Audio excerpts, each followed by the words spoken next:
વિશે સામાજિક વિજ્ઞાન પાઠ 9 આપણું ઘર પૃથ્વી એનો ભાગ નીચેનો આપણે અભ્યાસ કરીશું. એ પહેલા આપણે પુનરાવર્તન કરીએ ભાગ 1 માં.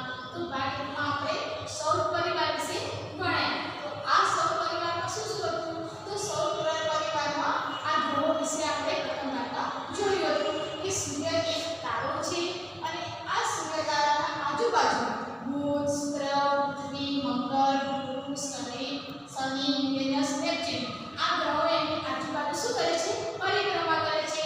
અને આ દરેક ગ્રહોની આપણે પહેલા ભાગમાં માહિતી જોઈ હતી.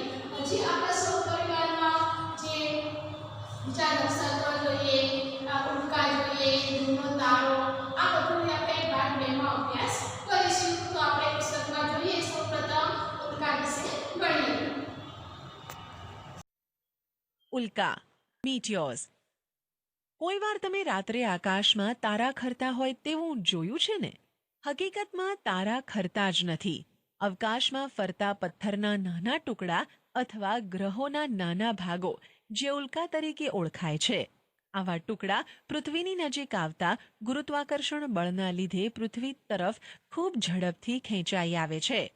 વાતાવરણમાં પ્રવેશતા ઘર્ષણના લીધે તે સળગી ઉઠે છે. આ વખતે આકાશમાં તેજ લીસોટો દેખાય છે. તેને આપણે તારો ખર્યો એમ કહીએ છીએ. કેટલીક પૂરેપૂરી ન સળગેલી ઉલ્કાઓ પૃથ્વી પર પડી મોટા ખાડા પાડી દે છે. મહારાષ્ટ્રનું કોયના સરોવર આવી ઉલ્કા પડવાથી જ બનેલું હોવાનું મનાય છે. સૌરાષ્ટ્રમાં ધજાળા પાસે આવી ઉલ્કા ખરી હતી જેનું વજન 40 કિલોગ્રામ જેટલું હતું. નક્ષત્રો, કોન્સ્ટિલેશન્સ. વિશાળ અર્થમાં કોઈ પણ તારાઓનો સમૂહ અથવા એકલો તારો પણ નક્ષત્ર કહેવાય. કેટલાક તારાઓના સમૂહને કારણે તેનો ચોક્કસ આકાર તૈયાર થયો છે. આમાં ક્યારેક હંસ જેવો તો ક્યારેક ગરુડ જેવો દેખાય છે. અશ્વિની, રેવતી, વિશાખા, પુનર્વસુ, મૃગશીર્ષ, રોહિણી, પુષ્પ, આર્યા, સ્વાતિ જેવા તો કુલ 27 નક્ષત્રો આવેલા છે. આકાશમાં ચંદ્રની આસપાસ 2-3 નક્ષત્રો ઓળખવા ચંદ્રને જોતા રહેવું પડે.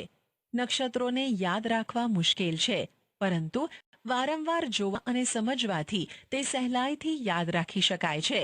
કેટલાક નામ તો શુભ કાર્યો સાથે યાદ રહી જાય છે, જેમ કે પુષ્ય નક્ષત્રમાં સોના ચાંદીની ખરીદી કરવામાં આવે છે.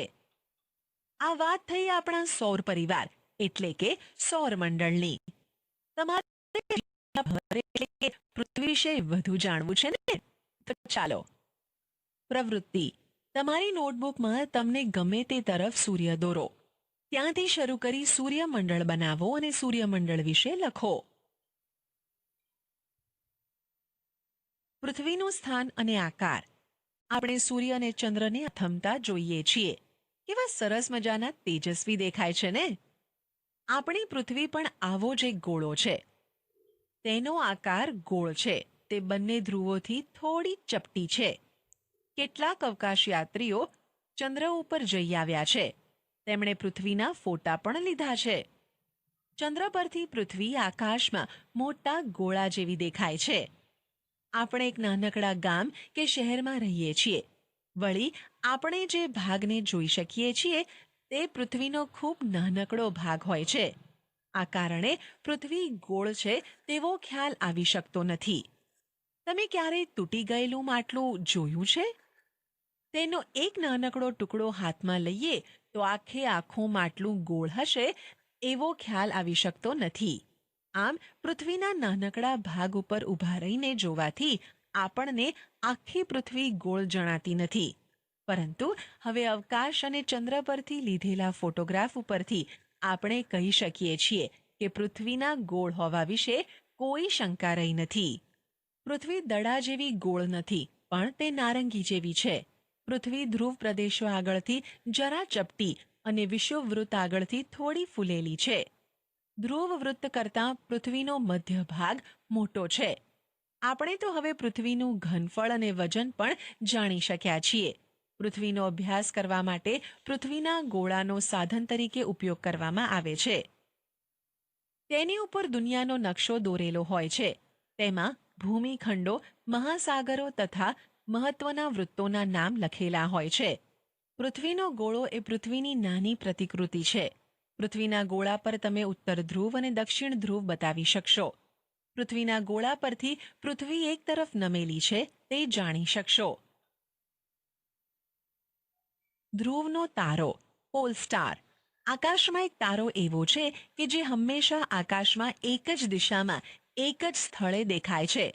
તો પછી એ તારાને શોધવો કે ઓળખવો કઈ રીતે? આ ધ્રુવના તારાને સપ્તર્ષિ તારકના ઝુમખાની મદદથી સરળતાથી શોધી શકાય છે. સપ્તર્ષિના આગળના બે તારાને જોડતી કલ્પિત રેખાની દિશામાં આગળ વધતા એક તેજસ્વી તારો તમને દેખાશે. બસ એ જ ધ્રુવનો તારો છે. દરિયાઈ સફર કરનારા કે રણમાં મુસાફરી કરનારા લોકો ધ્રુવનો તારો સહેલાઈથી શોધી કાઢે છે. એ તારો જે દિશામાં દેખાય તે દિશા ઉત્તર દિશા છે. આ તારો પૃથ્વીના ઉત્તર ગોળાર્ધમાં જ દેખાય છે. તેની સ્થિરતા અને પૃથ્વીના લગભગ ગોળ આકારને લીધે દક્ષિણ ગોળાર્ધમાંથી જોઈ શકાતો નથી. ઓપ્શન: દક્ષિણ ગોળાર્ધમાંથી જોઈ શકાતો નથી.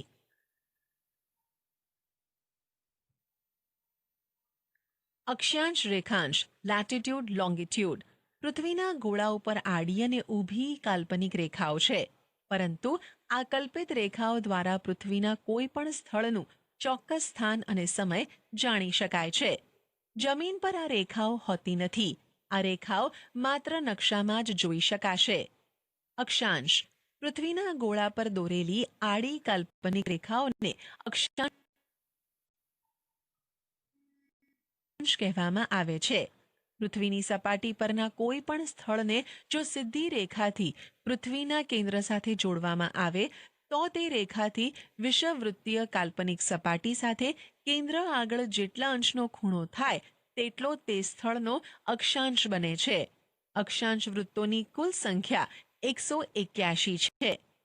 જાણવા જેવું: બે અક્ષાંશ વૃત્તો વચ્ચે વાસ્તવિક જમીન સપાટી પર આશરે 111 કિલોમીટરનું અંતર હોય છે. અક્ષવૃત્ત.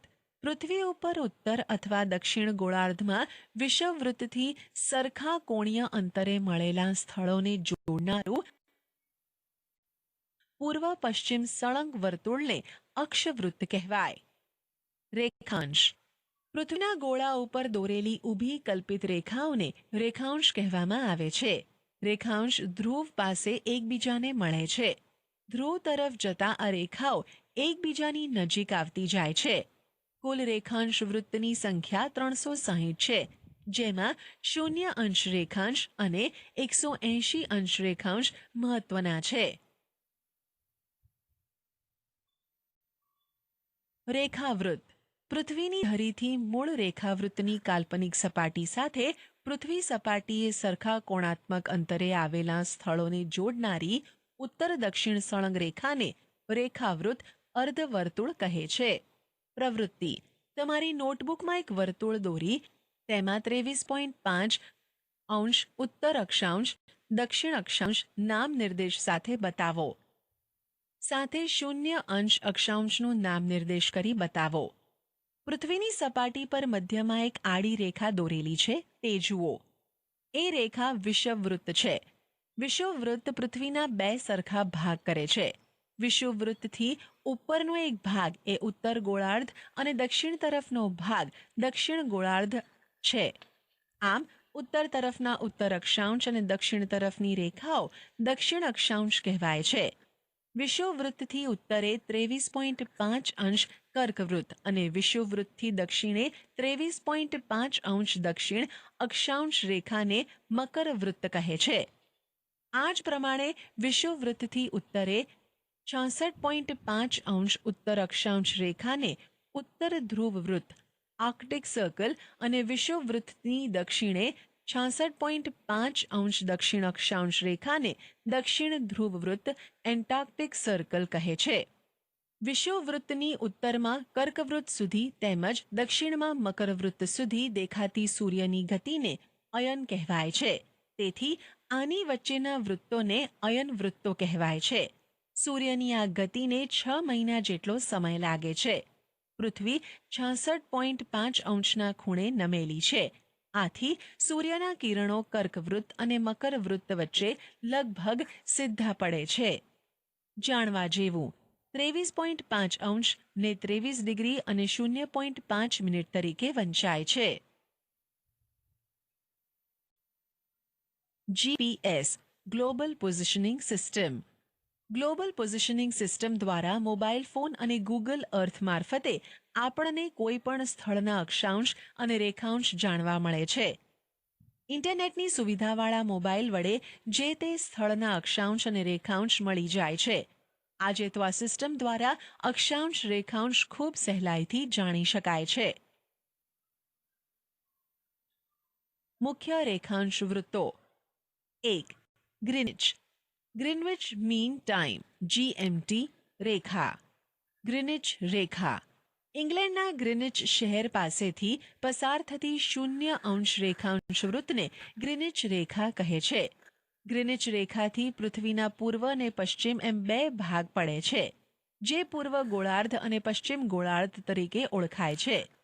ગ્રીનિચ રેખાની 180 અંશ પૂર્વમાં પૂર્વ રેખાંશ અને 180 અંશથી પશ્ચિમમાં પશ્ચિમ રેખાંશ ગણવામાં આવે છે. 2. આંતરરાષ્ટ્રીય દિનાંતર રેખા ઇન્ટરનેશનલ ડેટ લાઇન. રેખાંશ વૃત્તને આંતરરાષ્ટ્રીય દિનાંતર રેખા કહે છે. આ રેખાંશ વૃત્ત માત્ર એક જ છે. આ રેખા ઓળંગતા તારીખ અને વાર બદલાય છે. તે પેસિફિક મહાસાગરમાંથી પસાર થાય છે. તે કેટલાક સ્થળોએ બરાબર 180 અંશ પર નથી, વાંકી ચૂકી છે. તેનું કારણ એ છે કે જો તેને સીધી દોરવામાં આવે તો એક જ દિશાના કેટલાક ટાપુ પર એક જ દિવસે 2 વાર અને 2 તારીખ ભેગી થઈ જાય. કેટલીક જગ્યાએ એક ટાપુ પર બીજી તરફ જતાં તારીખ બદલાઈ જાય અને સમય તથા તારીખનો ગોટાળો થાય.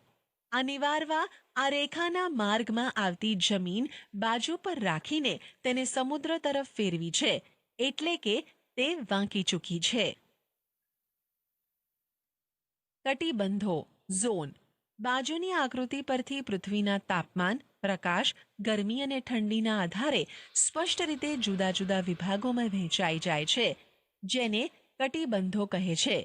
વધારે તેમજ ઓછા પ્રકાશ અને ગરમી મેળવતા ભાગોને નીચે મુજબ 3 ભાગમાં વહેંચવામાં આવેલા છે. ઉષ્ણ કટિબંધ ટ્રોપિકલ ઝોન અતિશય ગરમી. સમશીતોષણ કટિબંધ ટેમ્પરેટ ઝોન સપ્રમાણ ગરમી ઠંડી. શીત કટિબંધ પોલાર ઝોન સખત ઠંડી.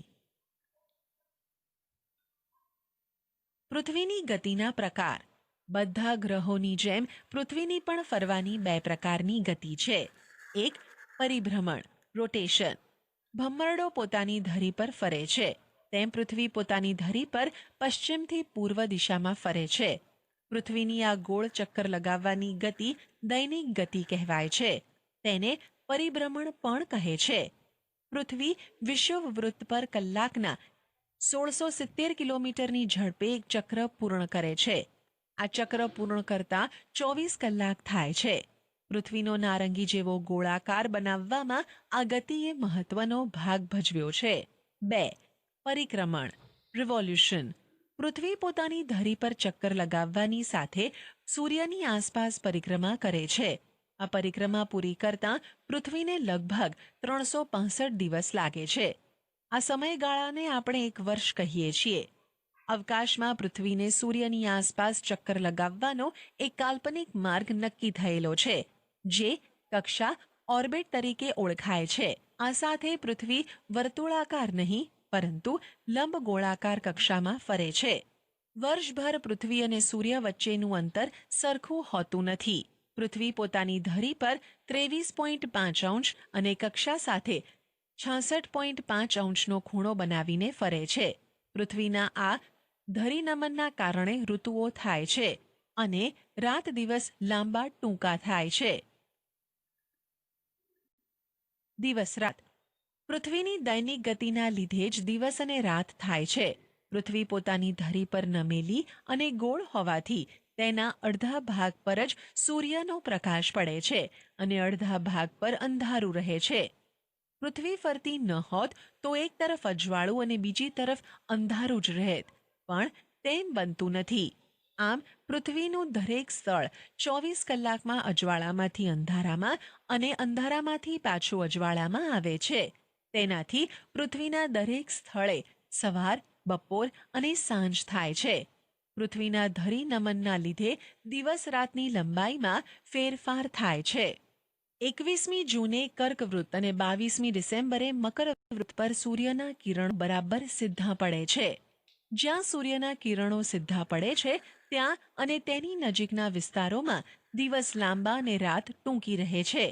જ્યાં સૂર્યના કિરણો ત્રાંસા પડે છે ત્યાં દિવસ ટૂંકો અને રાત લાંબી રહે છે.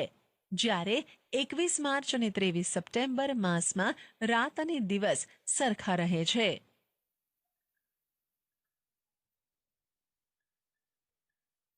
પ્રવૃત્તિ આકૃતિ 9.12નું અવલોકન કરી જવાબ આપો.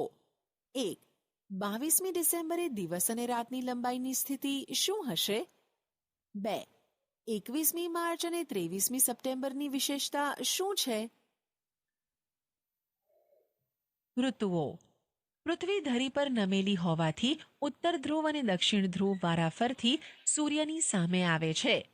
સૂર્યના કિરણો વિષુવવૃત્તની ઉત્તરે કે દક્ષિણે સીધા પડે છે. આમ થવાથી દિવસ રાતમાં તફાવત પડે છે. આથી વધારે સમય સૂર્યપ્રકાશ મેળવતા વિસ્તારોમાં ઉનાળો અને ઓછો સમય સૂર્યપ્રકાશ મેળવતા વિસ્તારોમાં શિયાળો અનુભવાય છે. તે જ સમયે દક્ષિણ ગોળાર્ધમાં શિયાળામાં ઋતુ અનુભવાય છે, જે માનવ જીવનને સીધી અસર કરે છે. પ્રવૃત્તિ પૃથ્વીના ગોળાની મદદથી ભારતમાં ઉનાળો હોય તો નીચે આપેલા દેશોમાં કઈ ઋતુ હશે તે શોધો. 1. America. 2. Australia. 3. Sri Lanka. 4. England. 5. Bhutan.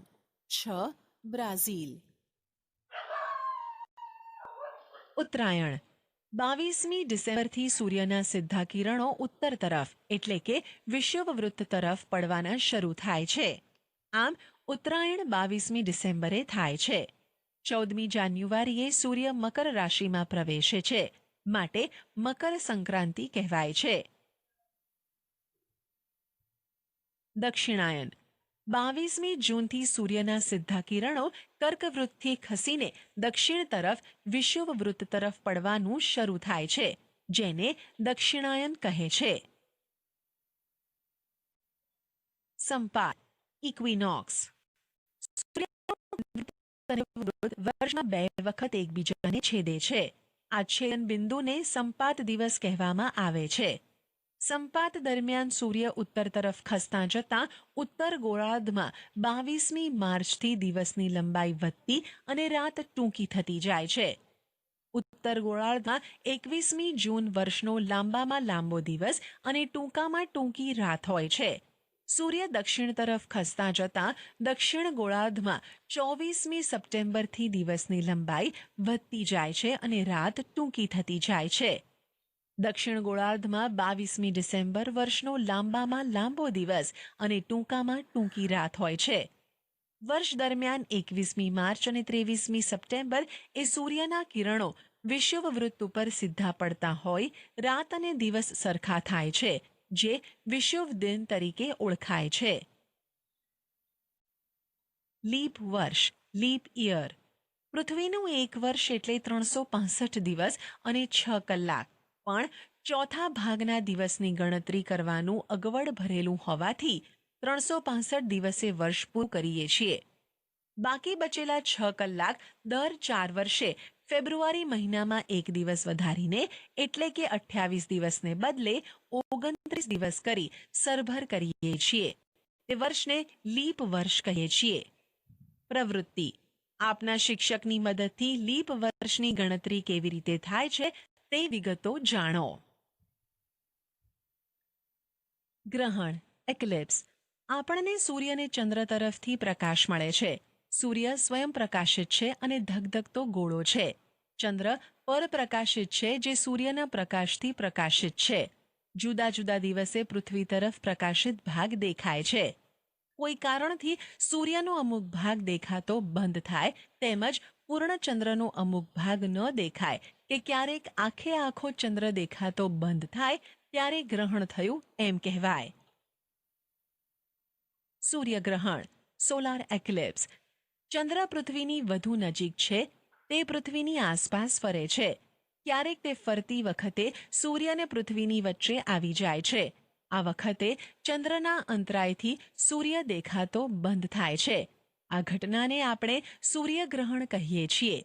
ચંદ્ર સૂર્ય કરતાં નાનો હોવાથી તે સૂર્યને સંપૂર્ણ ઢાંકી શકતો નથી.